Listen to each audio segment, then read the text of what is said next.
भाई किस तरह सोच रख लिया आपने, उसके जवान 3 बेटे जिनको आपने कत्ल कर दिया। सिर्फ वजह क्या बनी? कुछ कुछ जमीन।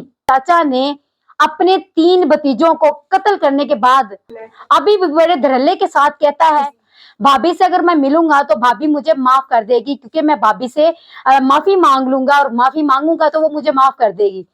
4 भाई जिन्होंने बड़ी मेहनत की और मेहनत करने के बाद जो है पाकिस्तान से इटली मुकीम हो गए और इटली जाके उन्होंने नेशनैलिटी हासिल कर ली।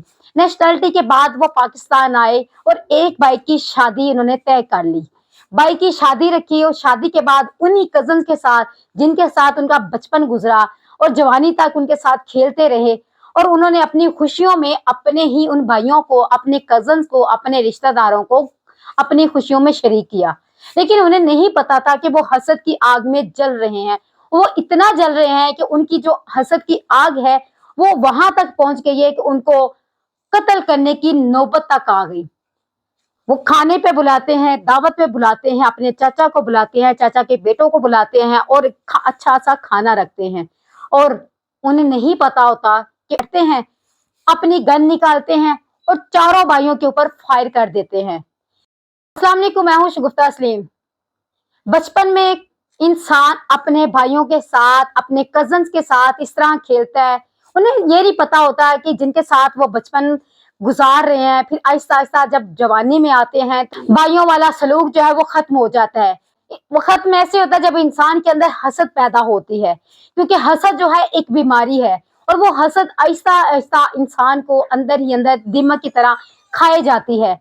और वो हसद अगर इंसान खत्म ना करे तो उसका ये हसद बढ़ता बढ़ता इंसान को दुश्मनी की तरफ ले जाता है। आज मैं आपसे बात करने वाली हूँ नौशहरा की, जहाँ 4 भाई जिन्होंने बड़ी मेहनत की और मेहनत करने के बाद जो है पाकिस्तान से इटली मुकीम हो गए और इटली जाके उन्होंने नेशनैलिटी हासिल कर ली।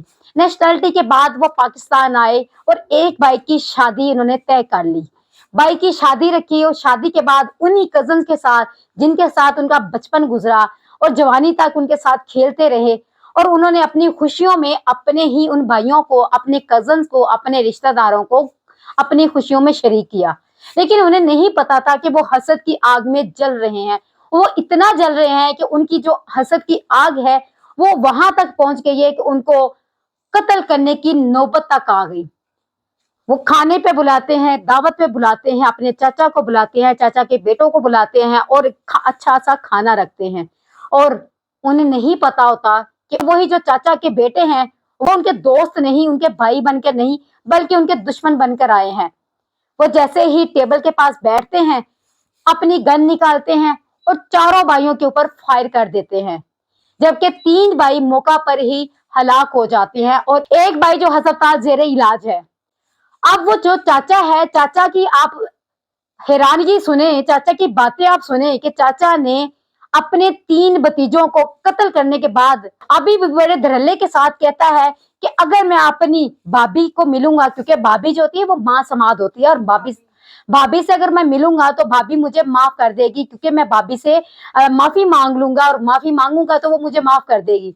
भाई किस तरह सोच रख लिया आपने, उसके जवान 3 बेटे जिनको आपने कत्ल कर दिया।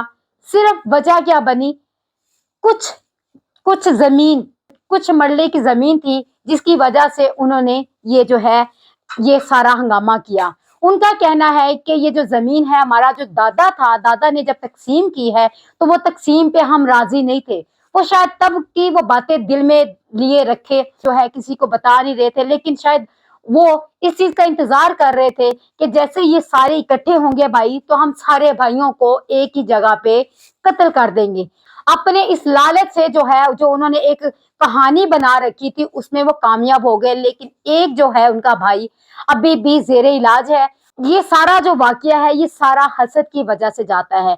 देखें, अगर आपके दिल में हसद थी या आपको लग रहा था कि आपके दादा ने तकसीम सही नहीं की तो आप उसी वक्त कह दो, लेकिन ये कोई तकसीम का मामला नहीं, ये कोई ऐसा मामला नहीं, क्योंकि अगर तकसीम की बात होती तो वो हसद उनके दिल में पैदा नहीं होती। उनको हसद ये थी क्योंकि वो कमाने लग गए थे, बैरून मुल्क चले गए थे, उन्होंने अपना कारोबार कर लिया था और उनको नेशनैलिटी भी मिल गई थी और उनका रहन सहन खाना पीना बहुत अच्छा हो गया था। पुलिस को अप्रिशिएट किया जाता है क्योंकि पुलिस ने फौरन जो है चाचा को और उनके बेटों को गिरफ्तार कर लिया है।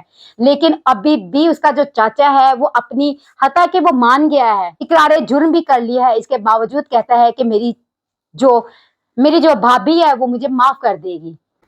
आपको क्या लगता है कि इस तरह के जो लोग होते हैं, इस तरह के जो कजन होते हैं, इस तरह के जो जिनके साथ आपने बचपन गुजारा, जवानी तक गुजारी और अपनी खुशियों में शरीक कर रहे हैं, और वही बदबख्त इंसान आपके दुश्मन बन गया, आपकी जान के दुश्मन बन गया, और आपको सिर्फ चंद जमीन के टुकड़ों के लिए एक नहीं, दो नहीं, तीन भाइयों को, चौथा जो अपनी आखिरी सांस से गिन रहा है, सबको एक ही टाइम में जो है तुम लोगों ने हला कर दिया और माफी के मुस्तकिल बन रहे हो। ये वो बदबख्त इंसान है जिनको उन्होंने अपनी खुशी में बुलाया, अपनी खुशी में इनवाइट किया। उन्हें लगा कि शायद ये जो रिश्तेदार हैं हमारे से खुश हैं और हमारी खुशियों में शरीक होने वाले हैं। ये तो वही इंसान निकले जो बगल में छुरी और मुंह में राम राम करते हैं। ये इस तरह के इंसान है। लेकिन कोशिश करें कि ऐसे इंसानों से, ऐसे रिश्तेदारों से, ऐसे मुनाफिकीन से, ऐसे हसदखोरों से दूर रहें। लेकिन क्योंकि ये जो हासदीन होते हैं ना, जो मुनाफिकीन होते हैं, वो कभी भी अपना मुनाफिकपन और अपनी हसद जो है इस तरह नहीं दिखाते, क्योंकि ऐसे लोग जो होते हैं जो हसद रखते हैं, मुंह पर उनके समाइल होती है, मुंह से वो हंस रहे होते हैं और आपके साथ बड़ी हंसी खुशी बातें कर रहे होते हैं, लेकिन उनके दिलों में जो है हसद की आग जल रही होती है। और वो जो हसद होती है आहिस्ता आहिस्ता आहिस्ता आहिस्ता वो यहाँ तक नौबत ले आती है कि उनको ये भी नहीं पता चल रहा कि हम जो करने वाले हैं वो कितना बड़ा गुनाह है, कितना बड़ा जुर्म है कि हम अपने ही भाइयों को, अपने ही दोस्तों को, अपने ही खानदान को कत्ल कर रहे हैं। कत्ल करना उनके लिए किस तरह आसान हो गया। ये सिर्फ एक हसद की आग थी जिसमें वो खुद भी जले और ता क़यामत वो उसी आग में जलते रहेंगे। और ये जो चाचा है जो माफिया मांग रहा है, उसका तो माफी बनता ही नहीं, वो किस मुंह से माफी मांग रहा है। लेकिन अभी पुलिस को देखेंगे कि वो किस जानिब इस केस का रुख लेके जाती है, वो किस तरह से इसको तफ्तीश करती है। आया ऐसे लोगों को वो माफ कर देती है। बाज़ दफा ऐसा होता है कि हम जिनको जो है बड़ी खुशी से अपनी खुशियों में शामिल करते हैं, हमें नहीं पता होता कि वो हमारे रिश्तेदार नहीं, हमारी खुशियों के हकदार नहीं, बल्कि वो हमारे दुश्मन होते हैं। ऐसे बदबख्तों के लिए जो है दोज़ख तो है ही है, लेकिन दुनिया में भी इनको इबरतनाक निशाना बनाना चाहिए। आप ऐसे लोगों के बारे में क्या कहेंगे? आप अपने कमेंट्स में अपनी राय का इज़हार जरूर करिएगा। इसी के साथ मुझे इजाजत दीजिए। अल्लाह हाफिज।